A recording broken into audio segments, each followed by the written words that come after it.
Hey, how's it going everybody? I hope you're having a wonderful day. My name is Jay Padilla, and in this video I'm going to be telling you guys 7 art mistakes that beginner artists and some experienced artists still make. Now I have made a list of 14 different mistakes, but I've broken them up across 2 videos so that I don't throw them all at you at once. Now the majority of mistakes I've listed come from the mistakes I myself have made over the course of my own art career, so they may not apply to everyone, but they may apply to someone, and hopefully it'll save you a lot of time and headache so that you can actually start to enjoy making art. So let's get started with mistake number 1. Now this mistake is not something that I really see that much nowadays, but there are still some out there who either feel the pressure of having a diploma maybe by their parents, who don't believe they can get a job in art without one, or the fear that because they don't have a diploma, even though they are really good at what they do, then they will get overlooked by many potential employers. Now just because your parents are afraid that because you don't have a diploma, you become one of the starving artists and can't find work, it doesn't make them bad parents, and it doesn't necessarily mean they don't believe in your talent. There are a lot of talented artists in the world, and it's not extremely easy to stand out from the crowd. If you want into this field, you need to be committed and have a deep love for what you do. But as far as going to school and getting a formal education for art to get work, I'm going to tell you 98.9% of the time, an employer is going to look first and foremost at your portfolio and see if your talents fit the needs of the project they are working on. And if it does, then you'll be contacted for a job. I have never heard someone say, yeah, they love my portfolio, said I was the perfect fit, but then they found out I didn't have a bachelor's degree, so they didn't hire me. If we're being honest, a diploma to the majority of employers is a worthless piece of paper. I mean, it could give you a slight boost above other candidates, but it really boils down to if you're the right person for the job or not. Now, there are some people who can only learn in a formal education environment, and that's fine. If you have the money and can afford to do so, then by all means, completely ignore this first mistake. But if you're still on the fence and don't want to wind up in debt, then there is an insane amount of resources online that you can use to develop your art skills to the level of a professional. I myself have used books, online courses, and the always reliable YouTube University to get my skills to the level they are today. What you really need is the right mindset, work ethic, and drive, and you'll be able to compete with the best of the best. Another mistake I see beginner artists make is the jack of all trades mindset.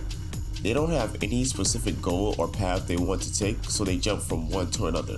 For instance, they start doing character design, then jump over to being a background artist, then a prop designer, then a special effects artist. And when they are constantly jumping from one path to the next, they end up becoming a master of nothing. If you want to find success in your career, then you need to sit down and decide which path you're going to take and then focus on just that. Now you can still practice in various areas here and there, but they should not get the same level of focus as your main objective. It's good to have diversity in your portfolio, but it's also necessary to specialize in one category so that when potential customers are looking for something specific, you can stick out from the crowd because of your expertise and specialization in that category. Once you've made it to a comfortable position in your career and you have time you can afford to spend on those other avenues, then by all means go for it. But if you're just starting out, it's better for you to just, for now, specialize on one thing, and it can potentially open so many more doors for you. Now, I touched on this topic in my video on how to improve your art skills, which you can watch at the end of this video, since the two of them are about helping you grow in your art journey. Not using references, especially when you're just a beginner, can be very detrimental to your growth. If you are continuously drawing the same mistakes and the same errors over and over again, then eventually you won't even be aware of those habits, and it'll become even more difficult to change later down the line. And it can range from the way your body proportions are, your placements of the eyes, nose, and mouths, or the way you draw your anatomy. It's not a cheat or a shortcut to use references. That's how the pros learn, that's how you should learn, and it's how people will continue to learn and grow in the future. Don't listen to anyone who tell you differently. You can't draw something good if you don't know what it is. This may be one of the worst mistakes you can do as a beginner artist.